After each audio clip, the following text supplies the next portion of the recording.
સાથી વક્તા કાલિંદીબેન, મારા આદરણીય ગુરુ સતીશભાઈ, મિત્રો, આપણી જે નવજાગૃતિની મુખ્ય સમસ્યા હતી કે કોઈ પણ લેખક ગમે તેટલો મોટો હોય, ગોવર્ધન રામ હોય, કાસ્ટ વિશે એ લોકો સભાન નહોતા. કાસ્ટની વાત આવતી જ નહોતી. એટલે એવા જ એક બહિષ્કૃત ફૂલની વાત દલપતભાઈએ કરી છે અને એનું નામ છે ગીધ નવલકથા. રેઝિસ્ટન્સ એ દલિત સાહિત્યનું એક લક્ષણ છે, શરણાગતિ નહીં. અને આપણે જોઈએ છે કે 20 થી 56 સુધી નો ગાળો અને 56 પછી જે સાહિત્ય આવવા માંડ્યું દલિત સાહિત્ય, અને આપણે ત્યાં તો અનામત આંદોલન પછી, એટલે અગ્રણી લેખકમાં દલપતભાઈ છે. પણ હું એને થોડોક થિયરેટિકલ સમજવાનો પ્રયાસ કરતો હતો આ લેખકને, કારણ કે એમનો કોડ બહુ પાક્કો છે. એ કવિતા લખે, નાટક લખે, વાર્તા લખે. મને યાદ છે કે મલક બહાર પડીને જ અમે લેખ કર્યો, કોઈને ધ્યાનમાં પણ ના આવ્યો, ચોપડી પણ ધ્યાનમાં ના આવી. પછી 2006 ની આસપાસ ચંદ્રકાંત ટોપીવાલાએ મલક ઉપર લેખ કર્યો, પછી બધે ચોપડી બનવા માંડી, ટેક્સ્ટ બુક. ભવભૂતિ બિચારા લખે કે મારો વાચક જન્મ છે. કેમ? કૌશલ્ય એવી માથાભારે છે ભવભૂતિની ઉત્તર રામચરિતમાં કે સીતાને વનમાં મોકલ્યા પછી કહું કે તું મને હવે મોં ના બતાવીશ, અને રામનું મોં નથી જોયું 12 વર્ષ. હવે ફેમિનિઝમ નહોતો ત્યારે. અને બીજું, આપણા માટે સાહેબે જે ભેંસ ચીરવાની વાત કરી છે ને, આમાં ભવભૂતિમાં સાહેબ એક ઋષિ બટુક નાનો છોકરો, એ સવારે ઉઠે છે ને એનું વાછડું નથી દેખાતું, તો કે મારું વાછડું ક્યાં ગયું? તો પેલો બીજો છોકરો કહે છે, વિદ્યાર્થી, પેલો લાંબી દાઢી વાળો ઋષિ છે ને ખાઈ ગયો રાતે આખું ચાળ. તમે જુઓ કે બરાબર ખવાતું હતું બીફ. બૌદ્ધ ધર્મનો એક દબાવ ઉભો થયો હતો. તો આ જયારે હું જોઉં છું કે આ કૃતિના 3-4 તાતણાઓ છે, પણ મેં તમને કહ્યું ને, મને એમનો ગમે છે કે એમનો કોડ એ સરસ સતત જાગૃત છે, એ હલવા દેતા નથી. એટલે દાખલા તરીકે બદલો વાર્તા લો એમની, પછી તમે એરું ઝાંઝરું લો, અને પછી કાતોર લો, તો તમે જુઓ કે કેવી રીતે કળા બનતી ગઈ. ત્રણેયનું થીમ એક છે. ક્યારેક વાંચજો ત્રણેય વાર્તાઓ સાથે મૂકીને, કે લેખ, કળા અને પ્રતિબદ્ધતાનો સમન્વય કેવી રીતે થાય. એટલે મલકમાં ખૂબ પ્રશ્નો મને થયેલા, અને મને હતું કે આપણે કોઈના ટીકા કરીએ એટલે લેખક મળે તો શું કરે, ગાળો દે વિવેચકને. પણ એમણે એક પત્ર લખ્યો કે હું તમારી સાથે સહમત નથી ઘણી બધી બાબતમાં, પણ તમારો લેખ ઝીણવટપૂર્વક તમે કૃતિ જોઈ છે એનો મને આનંદ છે. અને આ પોસ્ટકાર્ડ મેં વર્ષો સુધી સાચવી રાખ્યું હતું. મલક કઈ નબળી નવલકથા નહોતી, પણ પેલું કેવું કે દલિતવાસ છે એ ઉજળો છે, ઠાકોરવાસ થોડો દારૂડિયો છે, ગામ તો સાવ બેકાર છે. એટલે મને પેલું લાગેલું કે મિથ્યાભિમાન લખે છે દલપત રામ, ભદ્રમ ભદ્ર લખે છે બ્રાહ્મણ, તો આપણે પણ આ વાસની થોડીક અંદર તપાસ કરવાની બાકી છે, કરવી જોઈએ. એમ એ મારી ઈચ્છા હતી કે મારા છોકરા સોનાના, પાડોશીના પાત્ર રૂપાના, ગામના છોકરા ગારાના, એવું નહીં. પણ ચોક્કસ ચુસ્ત સમય હતો મલકમાં, એક જ રાતનો, અને ફ્લેશબેકમાં કથા કહેવાય છે. ક્રાઇમ એન્ડ પનિશમેન્ટ હતું. ક્રાઇમ હતો છોકરાનો એક, જ્યાં સાથી તરીકે કામ કરતો હતો, એના દીકરાની વહુને સંતાન થયું ને પેલી દાયણે કહું કે આનું મોત આના જેવું છે, ને પછી આખી માથાકૂટ થઈ અને ગામ છોડવું પડ્યું. હવે મને ખરાબ એ લાગેલું કે ચાલુ આખી યાત્રામાં બીજે પહોંચ્યા બધા, સાંભળાથી સોમાનનગર પહોંચતા હોય એમ, પણ એક ઝાપટ નથી મારતું કોઈ એને કે તે આ શું કર્યું, કેમ અમારે સહન કરવું પડે. એટલે મને જરાક એવું લાગેલું કે આ ક્રાઇમ હતો અને પનિશમેન્ટ થયો, જ્યારે આપણે ત્યાં કેવું છે ક્રાઇમ વગર પનિશમેન્ટ થાય છે, અને લાખોની સંખ્યામાં. તમે ભેદ ભારત પુસ્તક જોઈ લો માર્ટિન મેકવાનનું, એફઆઈઆર થયેલી, એફઆઈઆર ન થયેલા તો બીજી વધારાની. તો આ જે આપણે જોઈએ છીએ અહીંયા એ ટ્રેક ઉપર આવે છે. વાત તો છે બહુ જ નાનકડી કથા છે, ઈસા નામના એક કામદારની, જે માવજીભાને ત્યાં કામ કરે છે, નાનકડો છોકરો છે. પણ આ કૃતિનું મૂલ્ય એમાં છે કે પેલી રંગદર્શિતા હતી મલકમાં એક જાતની, એ અહીંયા નથી. આખી ગુજરાતી સાહિત્યમાં જોવા મળતી રંગદર્શિતા અહીં નથી. નક્કર કૃતિ છે, કોઈ પ્રેમ પ્રેમ પણ નથી. દિવાળી નામની જુવાનીમાં આવેલી કામ, જેને ત્યાં માલિક છે, એને ત્યાં એની દીકરી છે, એને ગમી જાય છે આ ઈસો, બસ. અને ઈસો ડરે છે, એને થાય છે કે ના, આ ગામ આખું અમારે ખાલી કરવું પડે. જો અહીંયા છે ડર એટલે ઈસાને. અને દિવાળીને કઈ પ્રેમ નથી થયો, ગમે છે એટલે. દિવાળીને ભોગવવો છે, શરીરની માંગ છે, એટલે એને તો ઈસો ન મળ્યો તો સનોજી. પણ તમે જુઓ કે લેખકે શરીર સિવાય કઈ કેન્દ્રમાં જ નથી રાખ્યું. અને આ એક એ રીતે રંગદર્શી કૃતિ નથી, માત્ર પેલી શરીરની ભૂખ છે, એને માત્ર એક જિજ્ઞાસા છે કે મોજ કરવી છે, હજી આણું વળાયું નથી, અને એને આ ઈસો ગમે છે. આપણને આ ઈસાની કથા છે કૃતિમાં. પછી ઈસાના વાસની વાત છે, અને ત્યાં મરેલા જાનવરને ખાવાની આખી વિધિનું વિગત પ્રચુર વર્ણન છે, ને પહેલી વાર આવે છે ગુજરાતી સાહિત્યમાં. બેબી કામળે 86માં કરેલું, અમારા જીવનમાં સહેજ અમસ્તું પન્નાલાલે કરેલું, પણ વિગત પ્રચુર આખો સાત્રીનો. અને એક મહાભોજ, મનુ ભંડારી આપણને યાદ આવે, મહાભોજન ફેસ્ટિવલ, અને જે ઉત્સાહનું વાતાવરણ છે અને એનું વર્ણન, અને એક ભુવા જાગરિયાનું વર્ણન, અને પછી ભલાની કથા. આમ 4 તાતણા છે, છેલ્લો તાતણો થોડો પ્રસ્તાર થઈ જાય છે. પણ આ ઈસાની કથા શું છે? તો ઈસાની કથામાં લેખકે જાણે અજાણે, જે મને મજા પડે છે, વંચિતોની સમૃદ્ધિ બતાવી છે. જે આપણે ત્યાં પ્રોડ્યુસર છે, ઉત્પાદક છે, એનો પ્રોડક્શન પર અધિકાર નથી, અને છતાં એ કેવું મન મનાવી લે છે, અને છતાં એ દુઃખ પણ અનુભવે છે. એલિયનેશનની અનુભૂતિ બહુ જરૂરી અનુભૂતિ છે. જો તમે મોડર્નિટી તરફ ગતિ કરતા હોય તો સામંતી વિશ્વ છે, પણ એ જેમ જેમ આગળ આવ્યા એમ બળભાખડું, રાસવા સૂરજ, બપોર, આ 3 નવલકથા કથાત્રયી છે. અને રઘુવીરભાઈનો જે ત્રિકોણ હતો ને, એ એમણે ઊંધો કરી નાખ્યો ઉપરવાસ કથાત્રયીનો. 18 વરણ છે, પણ ઉપરથી નીચેથી ઉપર, from below, history from the બિલો. જે પ્રોડ્યુસર હતા, અહીંયા ઈસો છે ને, પાણી વાળે, ખેતર સાચવે, બધું તૈયાર કરે. પાક જ્યારે જાય ને ખેતરથી ઘેર, ત્યારે માવજીબા કે બસ હવે તું અહીં ઉભો રહેજો, પાછો ઓરડામાં ના જતો. આજે એ વખતે શેડો અનુભવે. સવારમાં કામ કરતો હોય અને આમ સમડી તરફ જુએ ને તો કેટલી સુખી છે. આ હવાર પડ્યા, નહેરી પડ્યા, એ રખડ્યા કરો. ચાલો, અમારે તો આવું રખડવાય ના મળે. કેસુડાને આમ ફૂલેલો જોઈએ 2 મિનિટ ખુશ થાય, કેવો કાલ સુધી હતો ને આજ કેવો લહેરાયો છે. પછી અમારે તો આવું ના થાય. આ જે એલિયનેશન છે, એ સુખ તો ખોળે છે બિચારો, પણ એમાં એક એબ્સર્ડિટી છે સાહેબ. એકવાર રાતે તરસ લાગીને દોરિયામાંથી પાણી પીધું, થાળામાંથી, ત્યારે કે છે અંધારું હોય તો કેવું સારું, આપણે પાણી પી શકીએ. હવાર હોત તો માવજીબા વડત. આ જુઓ, એક પાણી પીવું છે એને, એનો જે રોમાંચ છે, એનો વાડકો પેલો.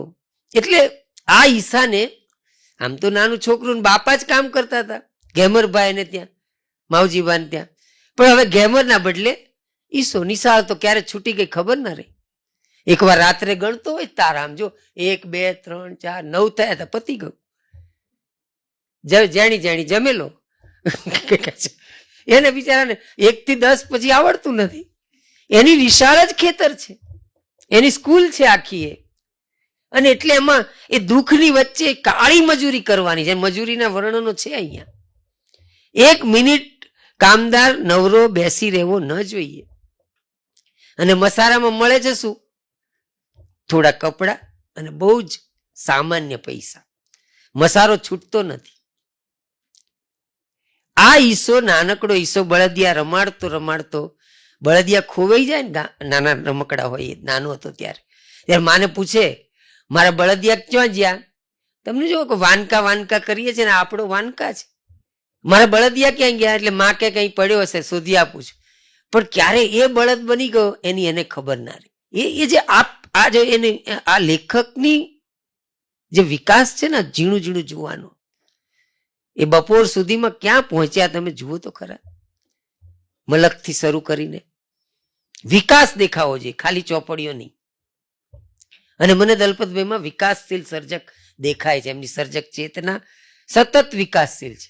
તો આ નાનકડો ઈસો, રમતો ઈસો આપણો પેન્ડરિયો બન્યો ને પછી કામદાર બની ગયો. અને મેં કહ્યું એમ કે ખેતરમાં કાળી મજૂરી કરે છે, ગાળો ખાવાની પણ સહી લેવાની, કઈ બોલાય નહીં. ડાયો નાનો હતો ત્યારે થોડો વિદ્રોહી હતો, સામંતી વાતાવરણ છે. ધીમે ધીમે સમજણ પડે ને એટલે તો દિવાળીથી અંતર રાખે છે. એ મનુષ્ય છે, એ દિવાળી ખાઈ દે છે. અમે માણસ છીએ, બધી ખબર પડે છે, પણ અંતર જાળવે છે કે મુશ્કેલી મારા કરતા ગામને મોટી અમારા વાસને થશે. તો આ જે દિવાળી પ્રત્યે અંતર રાખતો આ ઈસો, ગાળો ખાતો ઈસો સમજણો થઈ ગયો. અને આપણે કહેવું હોય તો કોટ અનકોટ સહનશીલ થઈ ગયો. એટલે પેલી ફૂલેની રચના યાદ આવે, ગુલામગીરી.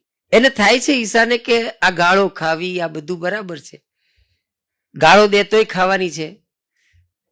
અને એની વચ્ચે આ મજૂરી કરતા કરતા દિવાળીના આકર્ષણને ટાળતા ટાળતા બને છે એવું કે દિવાળીથી તો રહેવાતું, દિવાળી બહુ જ સંકેતો કર્યા કરે, ઈજન આપ્યા કરે છે, પણ ઈસો અંતર જાળવે છે. ને પછી બીજા કામદારો પણ છે સનોજી કરીને.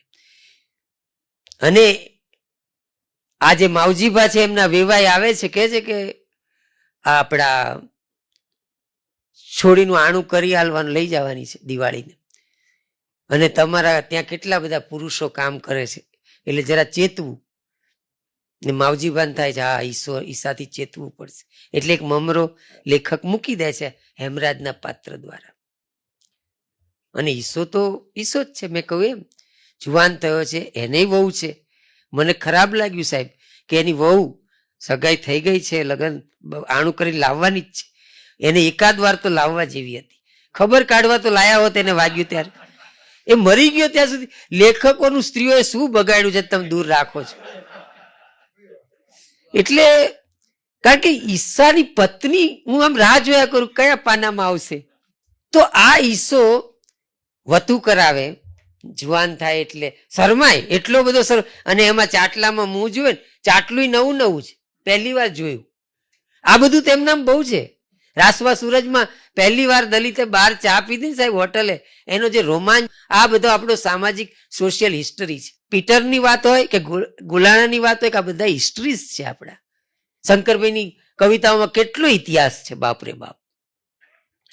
તો આ હિસ્ટ્રીઝ છે આપણા, એક જાતના સોશિયલ હિસ્ટ્રીઝ. સોશિયલ સાયન્સ વાળાને છે ને બહારથી ન મળે તો આમાંથી બધું મળશે.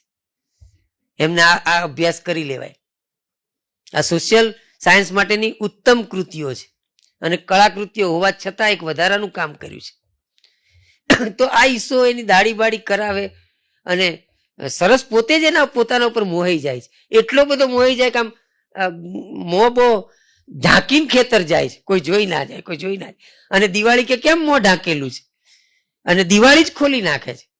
ઓહો હા આજે વહુને મળવા જવાનું લાગે. જો ત્યાં વહુનો ઉલ્લેખ છે પાછો, એવું નથી કે નથી નહીં જતો હોય, ક્યારેક તો મળ્યા હશે ને સાહેબ મેળામાં કે ક્યાંક. તો એ આ જે રોમાંચ છે એનો દાઢી કરાવવાનો રોમાંચ, વાણંદને ના પાડે, શરમાય છે. બાપાએ કીધું બે જ આવે તાર કરાવવાની છે, એટલે ગેમરભાઈ કહ્યું પણ એ ના પાડે છે. પછી બેસી જા અને બેસાડી દે છે. તો આ જે રોમાંચ છે એનો નાના નાના રોમાંચો, માનો કે એને બજાણિયા જોયા હોય નાચતા કૂદતા, તો બજાણિયા ક્યાં એને યાદ આવે ખબર? ખેતરમાં કામ કરતો હોય ને વાળતો હોય ને ત્યાં પેલો બજાણિયો આવે ને કૂદતો વાળે, એટલે પેલી દિવાળી કે કેમ આટલો બધો કૂદે છે, તો એને એકદમ યાદ આવે હું તો પેલો બજાણિયો ખેલ કરતો હતો ને એમાં પહોંચી ગયો. જુઓ આ તમે એબ્સર્ડ પાત્રોની, આ એલિએનેટેડ પાત્રોને સુખ મેળવવાના જાવા છે. તમે એક કાળી મજૂરી વચ્ચે કેવી રીતે હસશો? એટલે તમે જયારે જનાવર પકડીને જતા હોય ને ત્યારે કરશનબા ગલબાતુરીની વાત કહેતા હોય ને તો પેલા બોલે હૈસો બોલતા, એ લોકો બોલે કરસનભાનો ભોલ હૈસો, એમ બોલી નાખે છે. તો મને ગમે છે કે આ પાત્રો વચ્ચે, નહીં તો કરસનભા તો ઉંમર લાયક છે, પણ કોઈક છોકરાને થયું કરસનભાનો ભોલ બોલો તો એ બોલ્યા. તો આ જે આખું રોમાંચ, વંચિતોની એક સમૃદ્ધિ, એ પણ એના ઉપર લેખકોની નજર કેવી ગઈ છે આપણે ત્યાં જુઓ કે આ અભાવો વચ્ચે જીવે છે. અભાવ તો સાહેબ એવો છે ને, એક દાડો એ બેઠેલો માળા ઉપર ખેતરમાં અને જીવનમાં એકવાર ગોળ ખાધેલો ને, તે એ કહે છે ગોળ કોના જેવો લાગે સાલું, તે ઉપમા જ નથી મળતી, લેખકે નથી આપી, સારું કર્યું. ગોળની ઉપમા, હવે જેને ગોળની ઉપમાય નથી મળતી એ પ્રેમાનંદ નથી કે એને મળે. તો આ જે વસ્તુ હું જોઉં છું કે અભાવ કેવો હશે કે ગોળની ઉપમા નથી, ડૂવો પીધા કરવાનો, ખાધા કરવાનો આવું. અને આવો હિસ્સો મેં કહ્યું એમ કે એક દિવસ આ ખેતરમાં એ જુએ છે કે સનોજી અને દિવાળી એકબીજાને ભોગવી રહ્યા છે, અને કોઈ કે ગામમાં કહી દીધું, અને ગામમાંથી એનો ભાઈ વેલજી ને બીજો ભાઈ ને બાપા ને ત્રણેય વછૂટ્યા, અને ઝપાઝપીમાં એવું બન્યું કે પેલો સનોજી ભાગી ગયો, અને એ લોકોએ વાડ પાસે ઉભેલો જોયો આપણા ઈશાને, અને ઈશાને ટીપી જ નાખ્યો, અને પછી નાખી આવ્યા બહાર. અને ઘેર ખબર પડી, જ્યારે જોઈ ગયો એમને વાસનો માણસ, એ એમને લઈ જાય છે, બધાને લઈ આવે છે ઘેર. ઈશાને પૂછે છે, ઈસુ કહી નથી શકતો, સામંતી સમાજ છે. થોડા દિવસ પછી મા બાપને વાત કરે છે, પણ પહેલા તો કઈ જ નથી બોલતો, ઈશા કોણે માર્યો.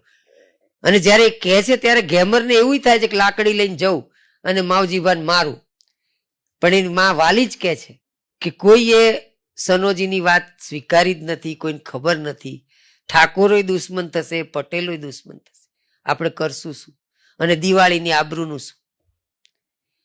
આમ તમે જુઓ કે સોશિયલ પ્રેશર કેવું હોય છે, સામાજિકતાની રૂટેડ નોવેલ કેવી હોઈ શકે કે માં સરખી માં એમ કે છે કે આપણે કઈ જ નથી બોલવું, અને એ પોતે જ એક અફવા ફેલાવે છે કે મેલડીમાનો રથ ફરી ગયો. કઈ નથી થયું ભાઈ, મેલડીમાનો રથ ફરી ગયો છે. તો આ મેલડીમાં વાળી વાત ચાલી અને બધાએ સ્વીકારી લીધી. પછી તો પેલા માવજીભાઈ કહે છે અને સનો પોતે ખબર કાઢવા આવે છે, ત્યારે ઈશાને જે થાય સરસ નિરૂપણ છે. અને સનો કહે છે પાછો કે મેલડીનો રથ ફરી ગયો ને, અને પછી હારો થઈને ભાઈ તું આવી જજે મસારામાં. માવજીભાઈ જ મોકલ્યો સનાને, એને ખબર નથી કે સનો જવાબદાર. દિવાળીનું તો આણું કરી દીધું છે. પછી એ સારો થાય અને ફરી બીજી જગ્યાએ રહે છે, ત્યારે સનો એની હત્યા કરી નાખે છે. હવે આ વાત પણ મને થોડીક મેલોડ્રામેટિક લાગી કે, અને આમ શક્ય છે સામંતી સમાજમાં હત્યા આજે થાય છે, હત્યાઓ તો કે એ ગાળામાં ના થાય, પણ જ્યારે આખું વાત દબાઈ ગઈ છે, મેલડીનો રથ, પછી કોઈએ સનોને ભાળ્યો નથી, હવે ઈસો એક બે જણને વાત કરે તોય શું ફેર પડવાનો છે, માએ સ્વીકાર્યું છે બધા, અને એટલા માટે એની હત્યા કરે એ થોડુંક વધારે મને લાગે છે કે અહીંયા એને પહેલો માર ખાધો ને એને મસારો બદલ્યો ને, ત્યાં જ વાત પૂરી કરવા જેવી હતી. અને લેખક કે એક કૃતિને બાંધવા માટે કેવું કર્યું છે, ફ્લેશબેકમાં કૃતિ શરૂ થઈ છે. ઘેમરભા નથી, વાલી નથી, હવે આપણો ઈસો નથી, અને એ ખાલી પડીને પાદર થઈ ગયેલું ઘર જુએ છે, અને એને ભાઈબંધ છે ઈશાનો ભલો, એનો નિશાસો નીકળી જાય છે, હવે તો વૃદ્ધ થયો છે, અને સનાનો છોકરો તે પાનની દુકાન ચલાવે છે, સનાને લકવો થયો છે વગેરે. પણ અને પછી કૃતિ પૂરી થાય છે ત્યારે ભલાભા ઈશાને યાદ કરતા કરતા ત્યાં મૂર્છા જેવું પામી જાય છે, બધા એમને ઉપાડે છે, ત્યાં પૂરી થાય છે. આમ કૃતિને બાંધવાની કોશિશ કરી છે, પણ પાછળના ભાગમાં એકદમ જ મેં કહું ને કે આ હત્યાનો પ્રસંગ આવે છે, અને ભલાની વાત વધારે આવે છે, અને કેટલાક એમને ગમતા રેખાચિત્રો નાથા ભડનું, જેમ તમને પેલા રાસવા સૂરજમાં મળશે આંબેડકરી ચેતનાવાળા પાત્રો થોડાક. અહીંયા નાથા ભટ્ટ જુદા પ્રકારના છે, ખાવાનું ને એમનું વર્ણનો છે. એટલે આ રીતે કૃતિના ચાર જે મુખ્ય તાતણાઓ છે, ઈશાની કથા, એને હત્યાની કથા છે, અને ભલાની અને નાથા ભટ્ટ ને વાસની કથા, અને જે મુખ્ય જે રોચક આખી વાત આમ રોચક શબ્દ વાપરવો આપણને ડર લાગે, એ છે મરેલું જાનવર ખાવાની વાત. એ જે પાનાઓમાં એમને વર્ણન કર્યું છે, સાત્રી, ગુલ્લીઓ ને એના સાધનો ને એની એક્સપર્ટાઇઝ બધા. અને મેં તમને કહ્યું ને કે ઉત્સવનું વાતાવરણ, એમાં પાછો ભેદભાવ તરફ સંકેત. જુઓ અહીંયા આવી જાય છે. વણકરવાસમાં મિયરો એ નથી કેવડાવ્યું અને કે છે કે નથી કેવડાવું, બધાને ખબર છે કેમ ના આયા, જાતે આવી જવું જોઈએ. એમાં એક છોકરું આવે છે એટલે રાજી થાય છે, પછી બીજા બધા આવતા થાય છે, પછી એમને એમનો ભાગ અપાય, એના ભાગ પડે. વધેલી ગુલ્લી કોને આપવાની? તો શિવા પંડ્યાને, કારણ કે આશીર્વાદ આપે કે ભાઈ ઢોર મળતા રહેજો. જો આ એબ્સર્ડિટી. તો તમે જેમ પેલા ઉઠાવગીરમાં આવે છે ને, લક્ષ્મણ ગાયકવાડના ઉઠાવગીરમાં છે, એ લોકો ભૂંડ ચીરીને ખાવાના અને સામે બધા સંડાસ જતા હોય બહુજન સમાજ, તો એ બધા કે અહીંયા જવા જ જોઈએ, અહીંથી ઊભા ના થવા, તો ભૂંડ આવે ને ભૂંડ આવે તમને ખાવા મળે. તમે જુઓ કે જેમાં તમને ચિતરી ચડે કોટ અનકોટ સવર્ણોને વાંચવા માટે, એ એમના જીવનની વાસ્તવિકતા હતી. એટલે ઓમ પ્રકાશ વાલ્મીક કહે છે કે હું મહાભારત વાંચતો હતો ને, તો એક દિવસ ભાતનું અસામણ ખાવાની વાત આવી દ્રોણ દ્વારા એના અશ્વત્થામાને. એટલે એ ગરીબાઈ કે અલા ભાઈ અમારે તો અસામણ રોજનો ખોરાક છે કે. એટલે આ જે પરસેપ્શન છે, એક લેખકનો વર્ગમાંથી આવતું પરસેપ્શન, અહીંયા એટલું બધું સખત નિરૂપણ છે ગુજરાતી સાહિત્યનું અનન્ય. એ 50 પાના અદ્ભુત થયા છે, એકે એક એના પડતા ભાગ. અને ઈસો પોતે જ અડધી રાતે એને ઉઠાડ્યો કે ખુશાલ નારસંગની ભેંસ મરી ગઈ છે. એટલે કાસ્ટ અને ક્લાસ આ બંનેને એ જોઈ રહ્યા છે. આ બંનેને બરાબર નજર છે. ખેડૂતો કયા પ્રકારના છે તમે જુઓ. મેં એક વસ્તુ જોઈ દલપતભાઈ, કે જમાડે બરાબર એને ખા, કારણ કે કામ લેવાનું છે ને, અને એ જમાડતી વખતે માવજીભાઈ એનું ધ્યાન રાખે છે. અને ઘણાને ગમે પણ, સહાનુભૂતિ વાળું પણ લાગી શકે એક ક્ષણ માટે, પણ કારીગરોને એ રીતે સાચવવાના. કારણ કે મેં આખી નવલકથામાં માવજીભાના 2 છોકરાને એક દિવસ કામ કરતા નથી જોયા. એક દિવસ ખાલી જોવા જાય. ભેંસ લાવવાની હોય તો દિવાળી જાય, ચારો લાવાય દિવાળી જાય, બાકી છોકરાઓ તો મસ્તાન ફરતા હશે. તો જે પ્રોડ્યુસર છે, જે આખું તમારું ઘર ચલાવે છે, જેના લીધે તમારા મકાનો ચૌધરી આંજણા પાટીદારનું ક્લાસ છે ત્યાં, એ જે ઊંચા થયા છે, એ કોના પરસેવે થયા છે એ પણ અહીંયા બતાવ્યું છે. એ પણ આ નવલકથાનો એક ભાગ છે. તો આ જે 4 તાતણાઓને એમણે જે રીતે સાંકળ્યા છે, અને મેં તમને કહ્યું એમ કે એ પછી આ હત્યાનો જે પ્રસંગ છે, એ હત્યાના પ્રસંગ પછી આ બધા મૃત્યુ એક પછી એક થઈ ગયા, અને આખું ઘર એનું નથી. અને આમ ઈશાની જે જિંદગી આપણે જોઈએ છે કે જ્યાં એને પનિશમેન્ટ વિધાઉટ ક્રાઇમ, આ મુખ્ય. મલકમાં પનિશમેન્ટ ક્રાઇમ સાથે હતી. અહીંયા એક ક્રાઇમ નથી કર્યો એણે, પણ એનો કોઈ જોનાર નથી. અને એટલા માટે મેલડીમાં બધાને વર્ણન વિનંતીઓ કરતો હોય છે, પડ્યો એ કેવો એને માર્યો છે, મરણ તો લે, ભૂલમાં જ બચી ગયેલો છે, એટલો માર્યો છે. અને સનોજી એ કામ પૂરું કરે છે. તો આ જે દલિતોની હત્યા આપણે ત્યાં મલક અને આમાં એ સામંતી સમાજ આલે છે.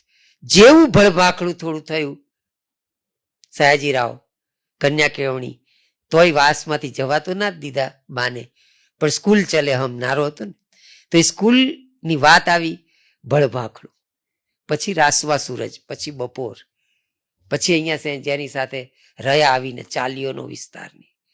તો આ એક દલિતોનું જે સ્થિત્યંતર છે એ તમારે જોવું હોય તો આ 5 નવલકથા તમે સમાંતર જોઈ શકો. અને એ અર્થમાં હું એમને વિકાસશીલ સર્જક કહું છું કે આ લેખક એક વિકાસશીલ સર્જક છે અને દલિતોનો આખો ઇતિહાસ આપે. અને હવે તો દલિત સાહિત્ય એ કોઈ રાજ્યની ઘટના નથી રહી, એક પાન ઇન્ડિયન એફેર છે.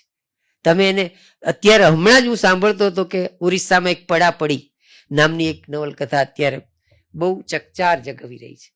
તો દરેક રાજ્યમાંથી દલિત સાહિત્ય બળકટ રીતે આવી રહ્યું છે, કારણ કે ધીરે ધીરે બાબા સાહેબના વિચારો પ્રસર્યા. તો આ દલિત સાહિત્યનો જે હેતુ છે કે અમે શેમાંથી બહાર આવ્યા છીએ, એની વેદનાનો આપણને પરિચય થાય. લેખકો તો હોય, સવર્ણ લેખકો લખે જ છે, સારું લખે. મનુ ભંડારી દલિત નથી, પણ મહાભોજ અદ્ભુત નવલકથા છે મારી દ્રષ્ટિએ. બદલાતી ક્ષિતિજ સરસ નવલકથા છે, એ પણ દલિત નથી. પણ ત્યાં એક સહાનુભૂતિ છે, એક સ્વાનુભૂતિ છે, પણ બંનેમાં જોડાણ જે થાય છે સારી બે કૃતિઓ હોય તો એ છે નિસ્બત. તમારી નિસ્બત ઇસ્યુ સાથે કન્સર્ન. જો કન્સર્ન હશે ને તો તમે લખી શકશો. કન્સર્ન નહીં હોય ને તો તમે એ જ કુળમાં જન્મ્યા હોય તોય નહીં લખી શકો. તમે એ આ કન્સર્ન મહત્વની છે. અને કન્સર્ન હું દલપતભાઈમાં સતત જોઉં છું. બોલી ઉપરનો એમનો પકડ. એમણે તો પોતે જ બોલીઓની તો એક પુસ્તક લખ્યું છે. પછી આમાં કહેવતો હોય ને તો એ મેં તો એક નાનકડો લેખ કરેલો, કૃતિ બહાર પડી ત્યારે પ્રત્યક્ષમાં, એમાં મેં બધી કહેવતો ટાંકી છે. અને પાત્રના બધા, માનો કે આપણા ઘેમરભાની મનોમંથન, છોકરાને માર માર્યો છે, છોકરો નિર્દોષ છે, એનું ગદ્ય કેટલું સરસ છે. વાલીમાના મનોમંથન કેટલા સરસ. દિવાળીની પ્રગલ્ભતા એની ભાષાઓમાં જાત જાતની રીતે. બળદને તમે પાણી પીવડાવ્યું પણ બીજાની તો તરસ ભાંગો. કેટલી રીતે ગીતે ગાય, કાના તમે કહું તું મેળામાં આવશું પણ કાનો મેળામાં ના આવ્યો. 2 વાર ગીત મૂક્યું છે.